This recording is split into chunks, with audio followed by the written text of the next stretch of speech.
Hello, beautiful people. Today is 25th of June. My name is Sahil, and welcome to Newspaper Analysis. Friends, today we will see certain essay relevant items from the Rabindranath Tagore's teachings, his ideas, and the essays written in his compilations. Now, friends, into the atmosphere of lockdown, uncertainty, pandemic, health crisis, humanitarian crisis, a kind of gloominess and a existential crisis is going on into the society, and the manifestation of that thing can also be seen by the suicide of a film actor Sushant Singh Rajput. So earlier essays have been asked onto these kind of things, and now again the essay could be asked that what could be the antidote to deal with such kind of situations. So friends, Ravindranath Tagore says that being socially connected was an antidote to the mental estrangement which now is completely absent. Moreover, friends, he organized various events into the ashrams, and he made sure that social connections existed despite physical distance. Friends, we are talking about the 1918 Spanish influenza, because at that point of time these things were written and therefore they are relevant now also. Moreover, he says that we generate bohemy between the affected and those who are not. And again, this kind of thing is going. The COVID 19 positive have become a kind of untouchables. So he said that we should realize that ill were not the enemy, the illness was. So a bond to bring the people close is right now needed. He even insisted on to the Rig Vedic idea of Yatra Vishwam Bhavanti Ekanidam, where it means that the whole world meets in a single nest. So, guys, we need to come together psychologically, morally, though physically we can stay apart, and this is the antidote into the present times. Guys, please take a screenshot or note this down, can be very much usable for your essay paper.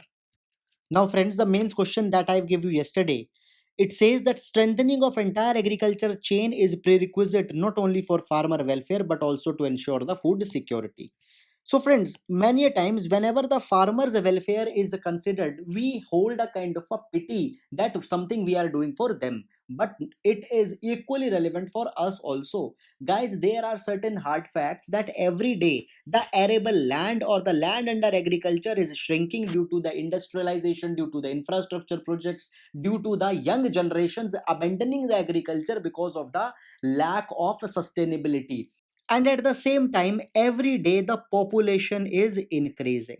So guys, into the times to come, the food security will become a major challenge if the farmers welfare is not taken in account. So guys, large number of reforms onto the APMC, marketing reforms, reform with respect to the technology upgradations are needed as the welfare of the entire humanity, and government should come out with the steps. And into the conclusion, we'll be writing the way forward, such as recently concluded ordinances onto the contract farming, onto the free movement of the agricultural produce, as well as onto the restrictions which has been relieved onto the APMC Act. So, guys, all these are the things that you need to write into this kind of question.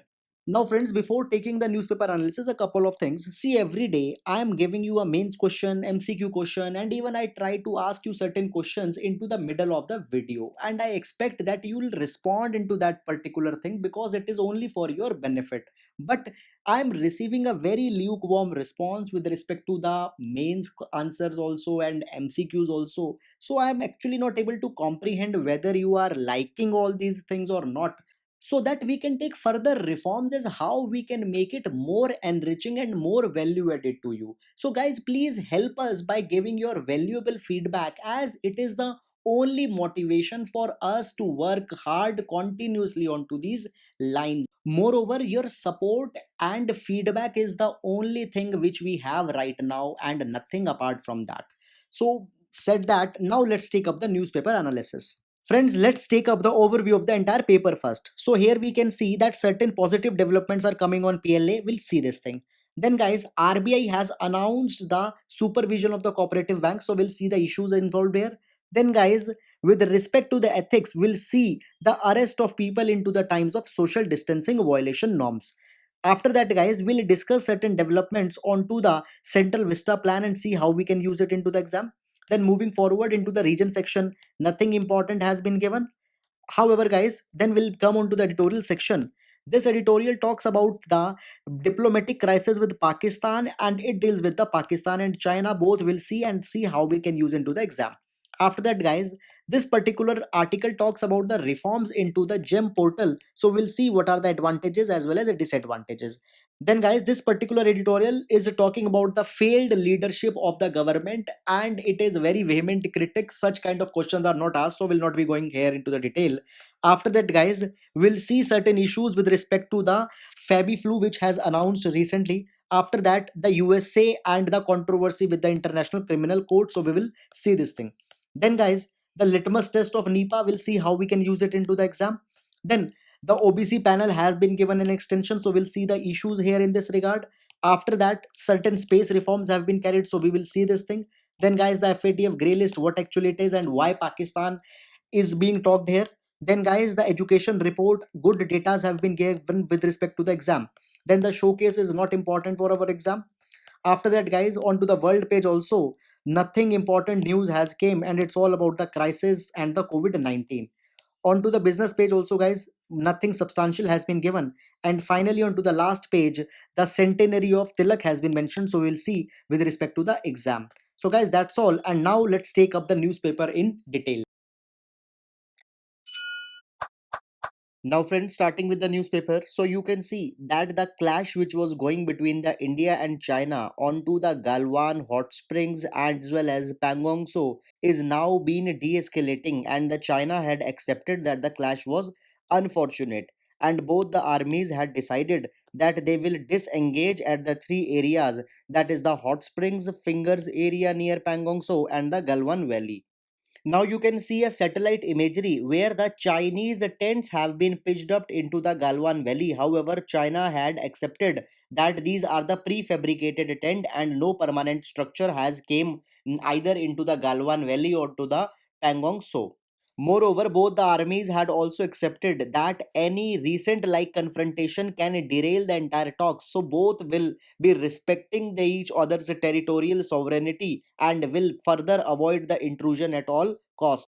Now, friends, earlier it was said that the Chinese had not entered into the territory, but here it has been accepted. It has been said that into the Galwan Valley they have stayed for more number of days than necessitated, around 600 to 800 meters inside the LAC. Moreover, into the Pangong, so the Chinese have built structures within 1 kilometer inside the Indian line of actual control. So, friends, these all are the developments with respect to the recent development onto this particular region. That's all. Now we'll move to next. Friends, here we can see that now it is being decided that the Reserve Bank of India will be having the entire supervisory role over the cooperative banks. Now, friends, before going into the issue, if we discuss exactly what are the cooperative banks, so guys, these are the democratically driven financial institutions. Democratically driven means that people have the voice and say into the banking operation. So, guys, here a large number of people come together and they say that they will cooperate onto the financial terms. They bring their money together, and then all the money pool will be given to those people who are actually into the need. So, guys, what we can see here, all these people, they are the at the same time they are the members, at the same time they are even the customer because they can borrow the money, and at the same time they are the owners also. And now, as all of them are cooperating with each other, these are called as the cooperative banks. Guys, here the primary motto is not the profit, rather, the primary motto is the cooperation, help, and welfare of the fellow community. Now, such a type of cooperative institutions are working since 1904 into India, and they are conceived to be the major pillar of the financial inclusion. Now, guys, if we talk about cooperative banks, this is the structure of the cooperative credit institution. There could be the urban cooperative bank as well as the rural cooperative credit institutions. Now, guys, majorly they can work at the two level. They can work at the state level, and there are certain cooperative banks which also span in more than two states. So they are the multi-state level institution. Now, guys, state level cooperative banks are regulated, or they are formed under the State Cooperative Society Act, which is passed by different state governments. And there is the Multi State Cooperative Society Act also, which has been passed in 2002. So, friends, these are the two set of acts under which they are formed or they are made. Now, guys, when we talk about the regulation of these particular banks, so they are regulated by the dual regulators. There are the registrar of cooperative societies in different state governments which control them, and at the central level there is the central registrar of cooperative societies.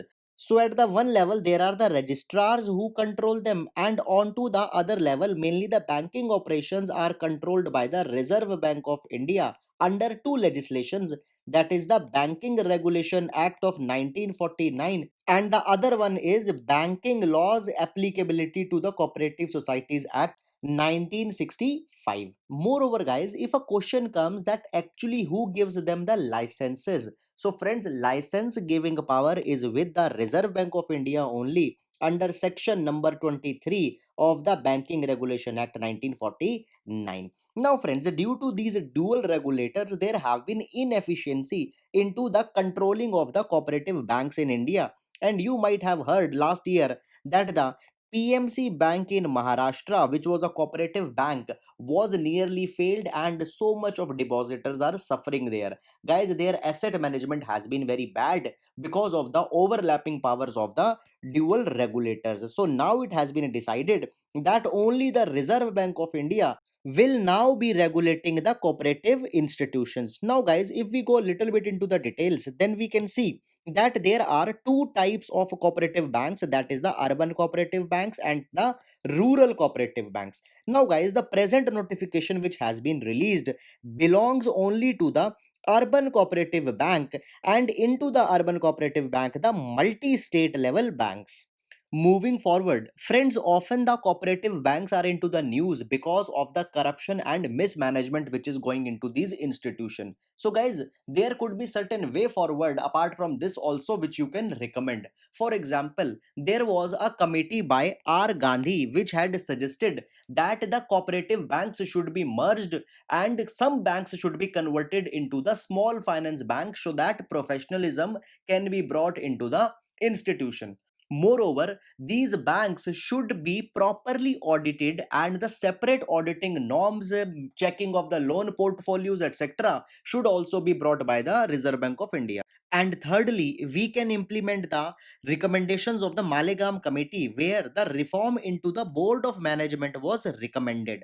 Right now, guys, into the board of management, there is the provision to choose the elected directors, but many a times these elected directors are the ones which don't have proper knowledge about the banking institutions and are the local level leaders. But against this particular thing, the Reserve Bank of India or some other authority should choose the eligible person with actual expertise and experience. So, friends, these could be the certain way forward into this direction. So, that's all. Now we'll move to next.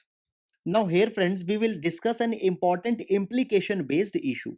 Before going into the issue, let's discuss what has happened. So, when the social distancing norms were being levied, the lockdown was going on. At that point of time, certain people have been arrested because they were not able to follow the social distancing protocol and the lockdown related restrictions. And in response, those people have been jailed, and now the High Court of Allahabad has given relief to seven such people. Now, first of all, if we ask that how these people were jailed, so guys, in this particular regard, there will be the two provisions which will be used. First is the Epidemic Disease Act 1897, and other is the section number 188 of IPC. So, under this particular act, if there is a pandemic or an epidemic, then the state government can issue the directives as well as the orders. However, if somebody doesn't accept or follows these type of orders, then under section number 188 they can be charged of disobeying the public order and they can be jailed. So here we can see that onto the legal terms they were right, they have the power and they have not breached the law. But guys, onto the ethical front there is a consideration, that is the issue of jeopardy, which means to put somebody into the danger or into the crisis kind of situation.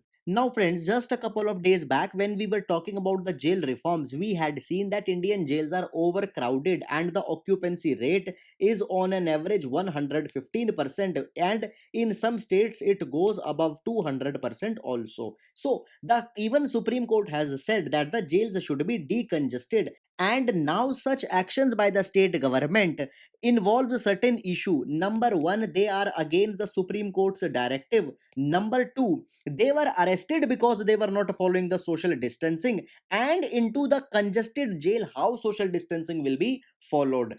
And thirdly, guys, there are the ethical issues also. See, there are two schools of philosopher. One are the deontologists and other are the utilitarians. So, in a nutshell, the deontologist focus on to the way or to the means. Now, guys, their version is not being fulfilled because jailing a person is not a good means to teach him the lesson when the social distancing is to be followed by putting his life into the danger, whereas utilitarians focus on to the end result. Now, guys, the end result here will also not be good, because what if the person who have been jailed, they were the asymptomatic carriers of covid-19, and then when they will go into the jail, they will be spreading the disease to hundred and thousand of inmates. So, guys, the end result will also not be good. So, defy this particular step defies all the logic. Rather, they should have been nudged, they should have been sensitized, they should have been involved into some kind of a community service. All such kind of things could have been taken up. So, friends, there can even be the case study on this particular issue where the question can be posed that you are a district administrator and such kind of situation has developed and your colleagues are suggesting to jail the people. What are your stand? So, guys, you need to justify your position by giving such kind of arguments, as the logic is also asked into the UPSC exam. So, that's all. And now we'll move to the next. Now, friends, earlier we had seen that the Central Vista plan, under which the Central Secretariat, Parliament, PMO, etc., is being redeveloped, was driven into the controversy due to the ongoing pandemic. Now, guys, various architects as well as historians has asked the DUAC to reject the new Parliament proposal. Now, guys, first of all, if we discussed about the DUAC, then it stands for the Delhi Urban Art Commission, and this is a body which has been created by an Act of Parliament in 1973, and its function is to advise the government of India in matters of preserving and maintaining the aesthetic quality of infrastructure which has been made into the Delhi. Now, guys, throughout 1970s, 80s, various large scale projects were going on, such as the development for the Asian Games, the development for the Dwarka, and all these kind of things. So, therefore, DUAC is an important body which recommends that which projects can be taken and which cannot be taken. Now, guys, with respect to the DUAC, only project for the new parliament building has been proposed, and the entire central vista has not been given for the review to the DUAC. So, guys, basically, it is a conflict or overbreaching of the mandate of a statutory body where only one section is being submitted for the review. So, onto that particular front, it is actually a violation. And secondly, seeing the rich heritage, cultural, and historical value of the monuments into the region of the Central Secretariat, Rajpath, the DUAC is being asked that it should reject the project. So, guys, this is just a little brief. If a question comes, you can just mention the name for a reference. It will give more authenticity to your answer. So, that's all. Now we'll move to next. Now, friends, we are into the editorial section, and here we will be clubbing two editorials which discusses the Detroiting relation between the three neighbors, that is the India, China, and Pakistan.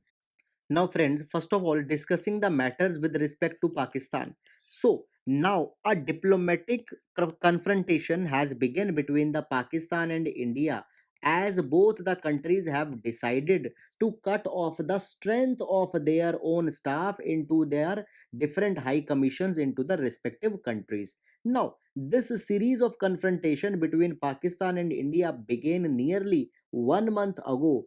India decided to expel two of the Pakistani High Commission officials onto the charges of espionage and links to terror organization. So, guys, when these two officials were expelled by India, In response, Pakistan also a couple of days back arrested two staff from the Indian High Commission into the Pakistan onto the charges of circulating the fake currency, and they were released into the late evening only. Now guys, because of this particular thing, both the countries have now decided that they will be cutting off the strength of the diplomatic staff at the high commissions into their respective countries.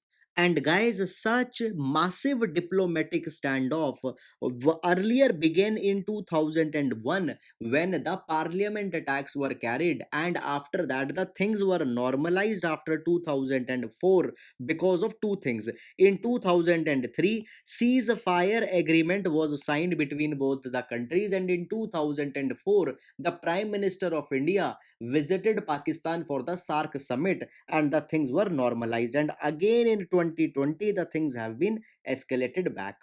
And secondly, on to the LSE confrontation, we can see that the relations with the China has also become worse, and one of the lowest point has been reached since 1962, as the violence in Galwan has not been carried since then. Now, the reason for the escalation with both the countries is only one episode, that is 2019 change of status of Jammu and Kashmir, and it has implications. Now guys, if we see the implication of this particular decision onto the Pakistan, then we can find that now Pakistan has rejected the Shimla Agreement of 1972, which have been the basis for the negotiation onto the boundary question between the Pakistan and India.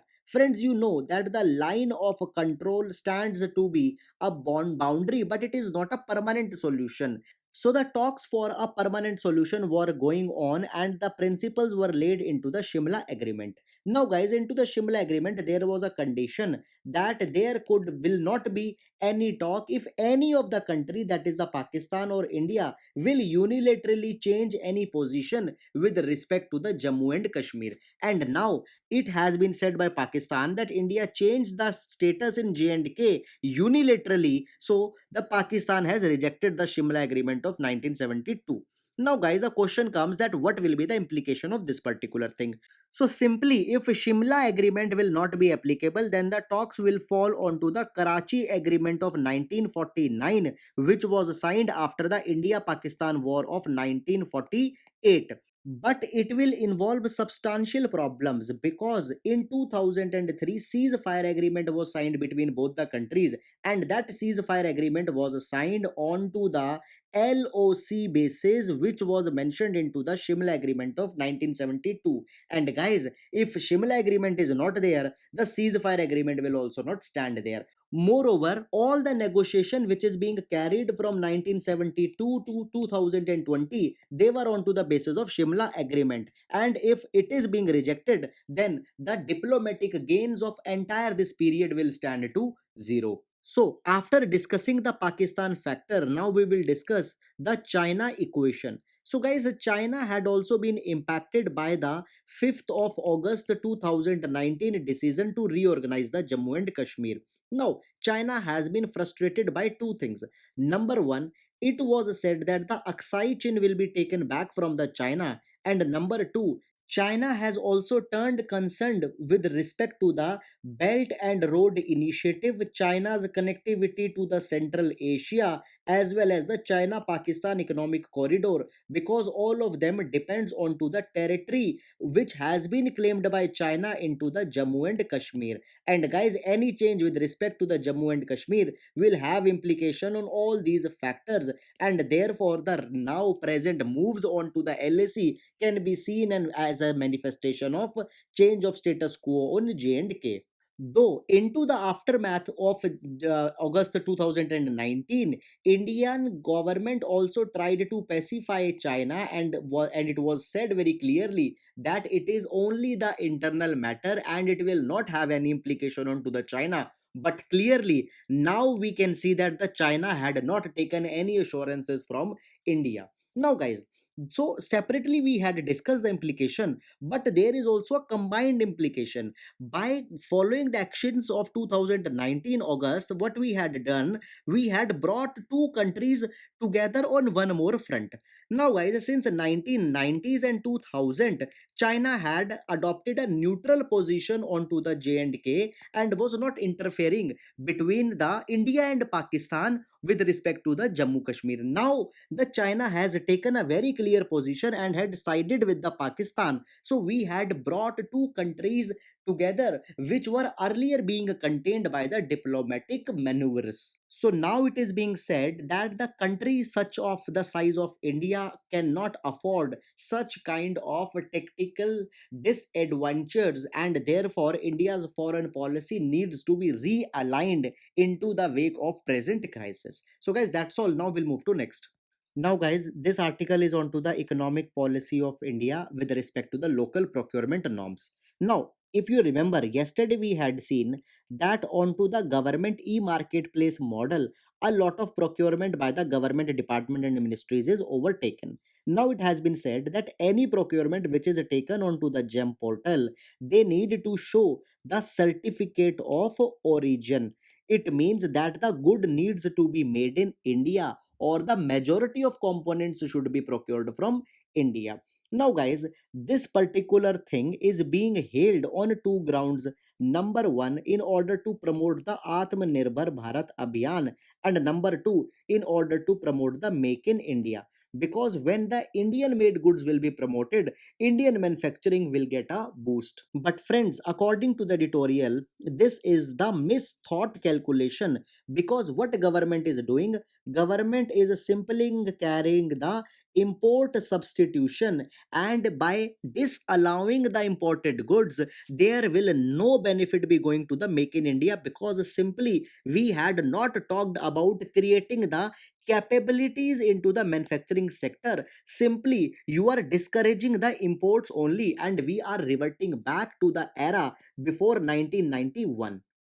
And on to the other hand, there is one more thing, guys. We are promoting Indianness onto the cost of the premiumness. Now, why we are saying this particular thing?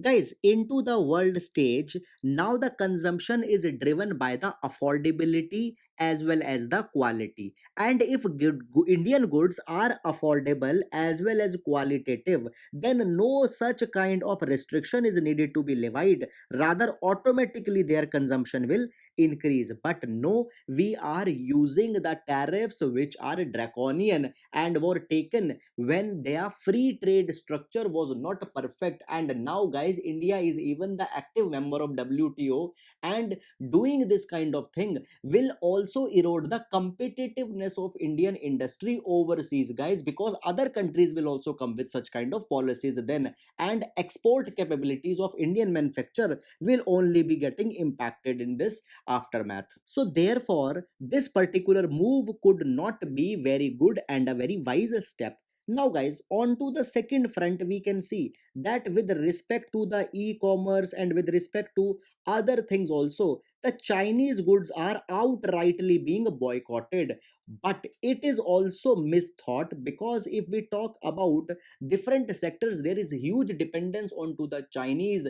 For example, we depend on them for the low end manufactured goods. For example, toys, we depend on to them for the capital goods, for example machinery equipment. And thirdly, India claims itself to be the pharmacy of the world, but it should be kept into the mind that 70% of the active pharmaceutical ingredients, or the raw material of the medicines, are coming from the China. Guys, what we are doing, actually we are carrying the weaponization of trade ties. Weaponization of trade ties means by showing the economic clout, we are challenging China's hegemony, but we are forgetting that Indian economy will even more worstly impacted by this particular step, because our huge dependence. And guys, into very short period of time, we can't take any such kind of step. So guys, government's action needs to be more rationalized. So that's all. Now we'll move to next.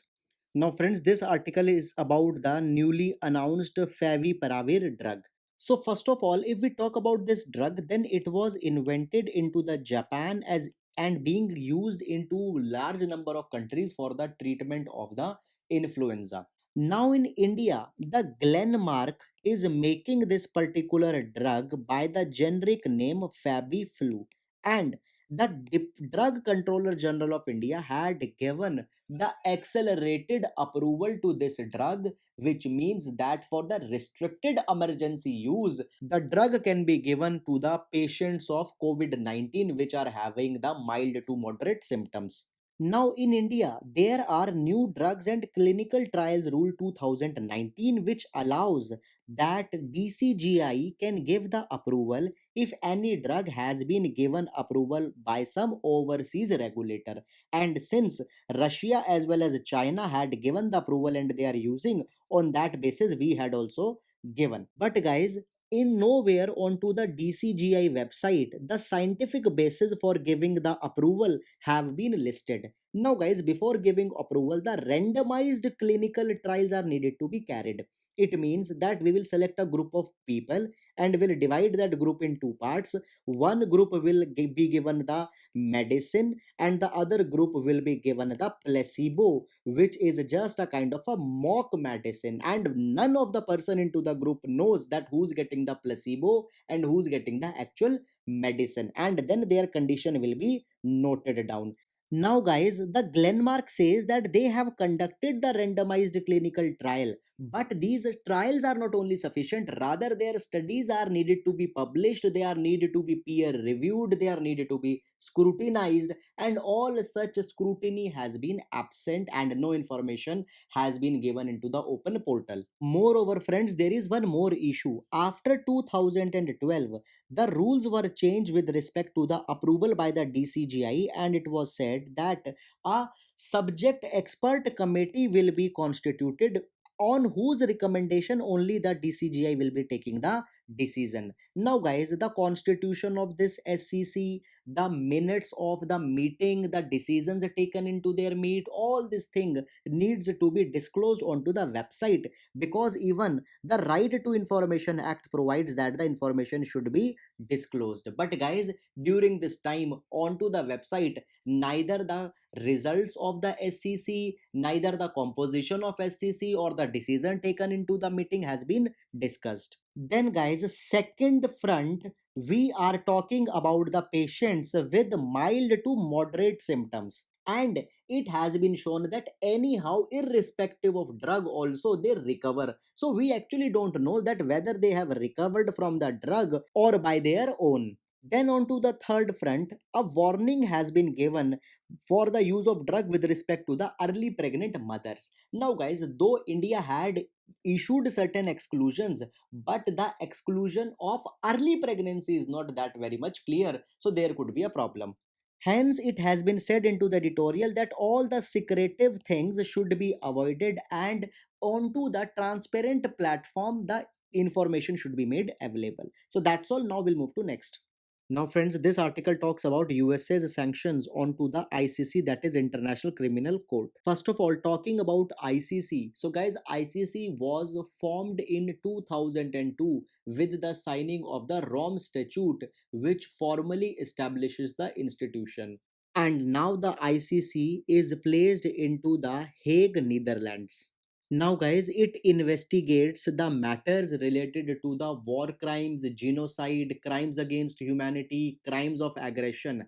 And one more thing, that the ICC is the institution of the last resort, that is, it will only intervene when the national government or country will fail to act.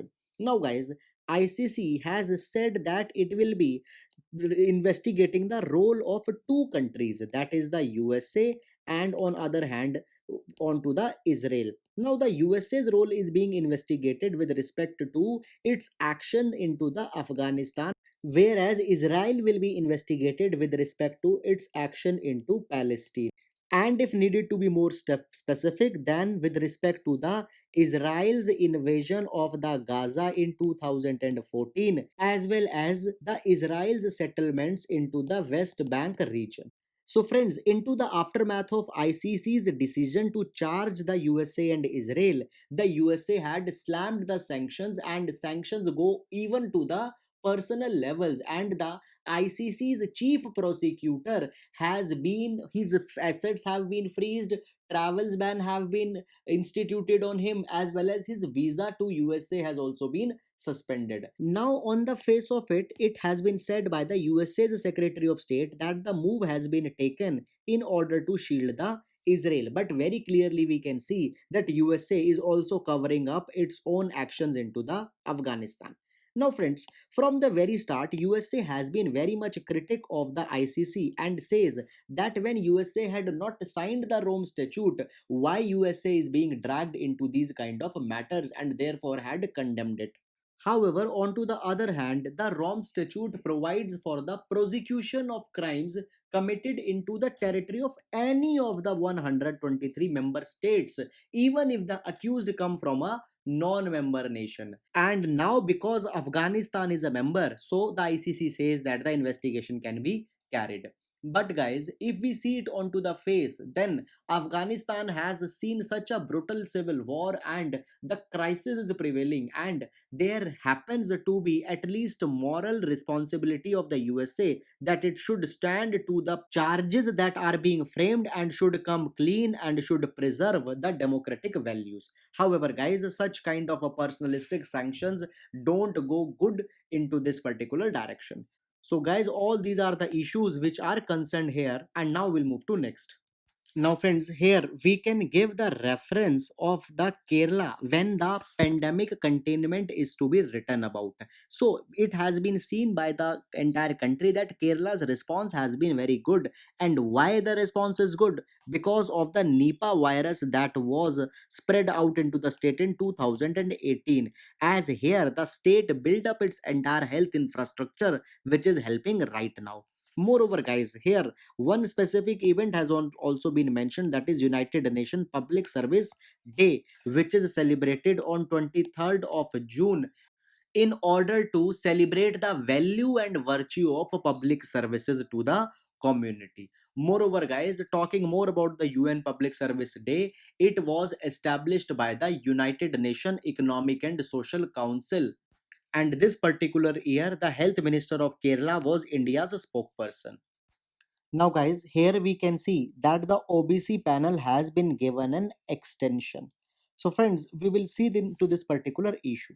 So, guys, 123rd Constitutional Amendment Act was passed, which made a new constitutional body under Ministry of Social Justice and Empowerment, and that was the National Commission for the Backward Classes.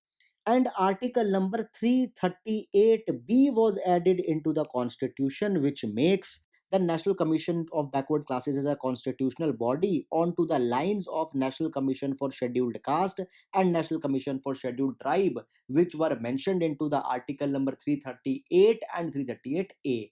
Now, friends, earlier what used to happen, there were the large number of state as well as a central level list which notified different OBCs, and their benefits were limited to only that particular region in whose list they have been mentioned. So guys, the state OBCs were not getting advantage into the central list and onto the other states also. So now after this, guys, there is one more article, that is article number 340, which empowers the president that it can appoint a commission when of persons as he thinks fit to investigate the conditions of the socially and educationally backward classes. So guys, now under this article 340, president has appointed the commission under the chairmanship of G Rohini to investigate for the subcategorization of OBC, as how in better and efficient manner they can be categorized so that they can get the most of the benefit. So guys, this committee was working. It was originally appointed in 2017 but had given repeated relaxations, and now again the deadline has been extended due to the pandemic that is going on. So friends, all these are the issues associated here. Please keep it in our mind. Now, friends, going into this particular news, if you remember, when government announced the Atmanirbhar Bharat Abhiyan, at that point of time, various reforms into the space sector was also announced, and it was said that the space sector will be made open to the private entities so that they can utilize the assets of the ISRO and can further commercialize the space sector. So in this particular direction, the Union Cabinet has approved the InSpace. So guys, InSpace stands for the Indian National Space Promotion and Authorization Center, which will provide the actual level playing field to the private companies and they can use the Indian space infrastructure. If you can recall, then we can see that recently the Elon Musk's SpaceX organization has launched a rocket to the International Space Station. Why that was possible? Because there actively USA's government is providing the level playing field to the private entities, and into the same direction the government has also taken the step. Moreover, New Space India Limited has also been made, which will reorient the space activities from a supply driven model to the demand driven. So, friends, these things will greatly be enhancing the space capabilities of India and can be used as a very good reference in a science and tech related question on to the space in GS paper number 3. So, that's all. Now, we'll move to next.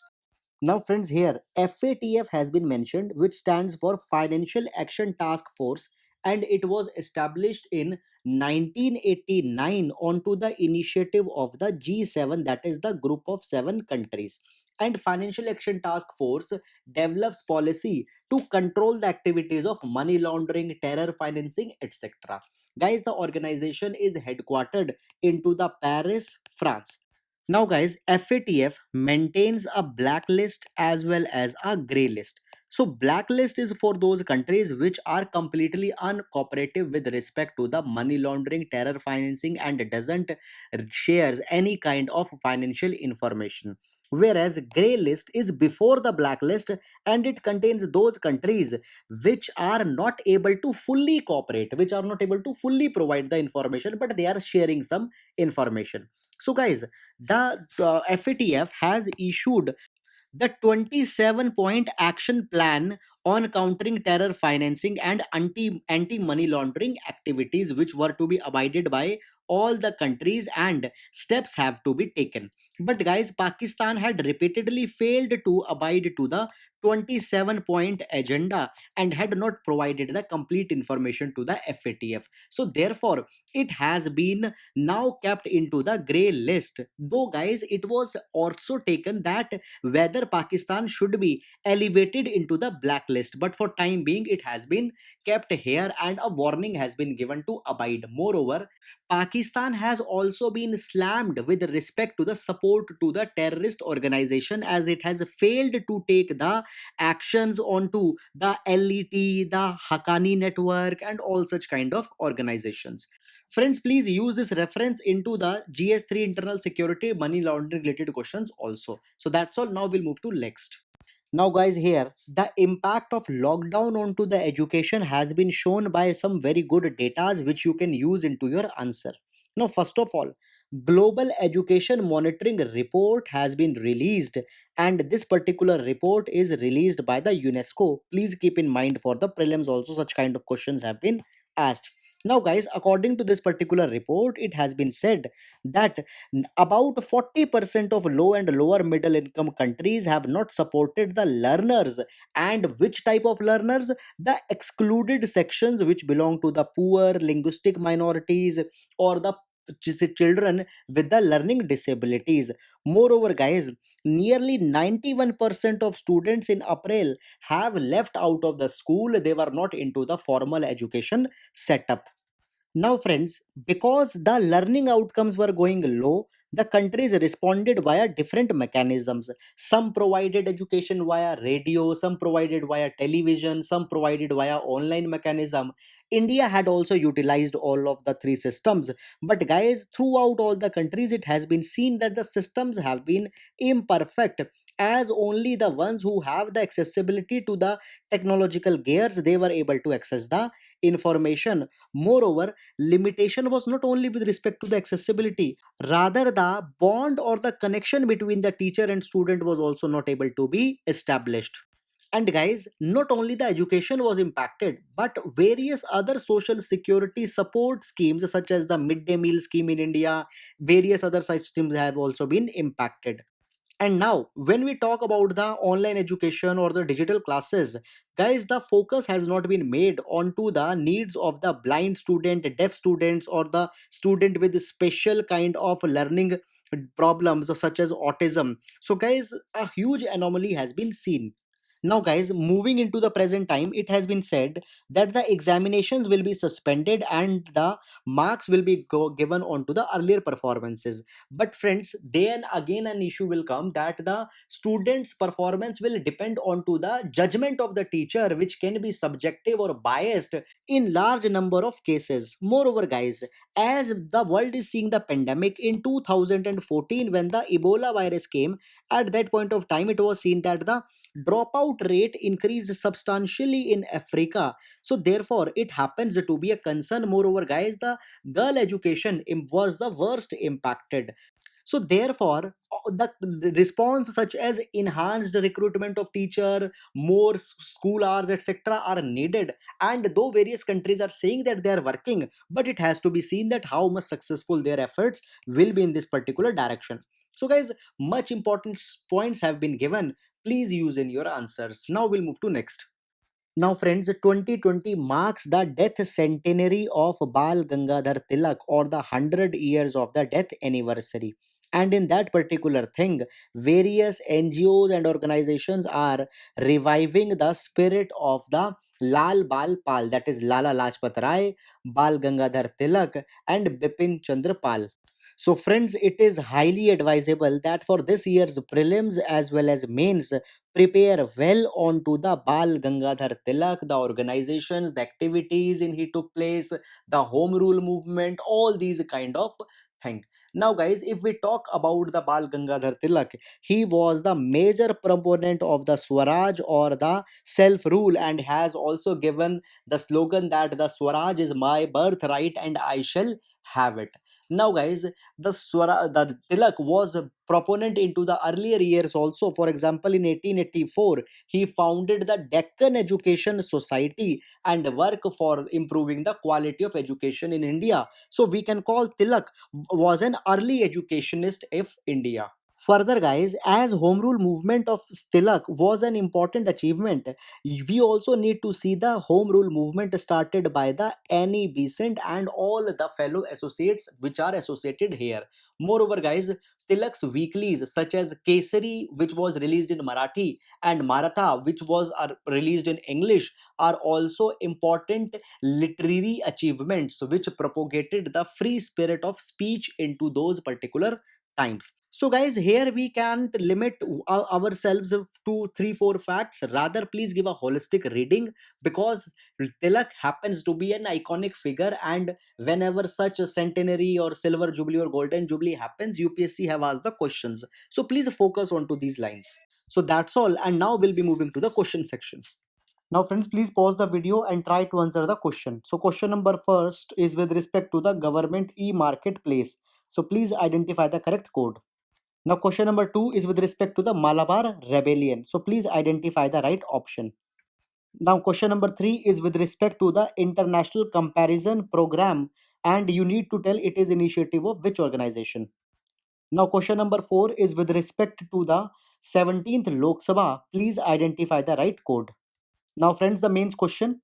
In the spirit of Atmanirbhar Bharat Abhiyan, India should not promote Indianness at the cost of premiumness and competitiveness. So, guys, it is with respect to paper number 3, Indian economic reforms. Please write the answer and submit it for the review. I hope, friends, you have liked the discussion. Thank you so much.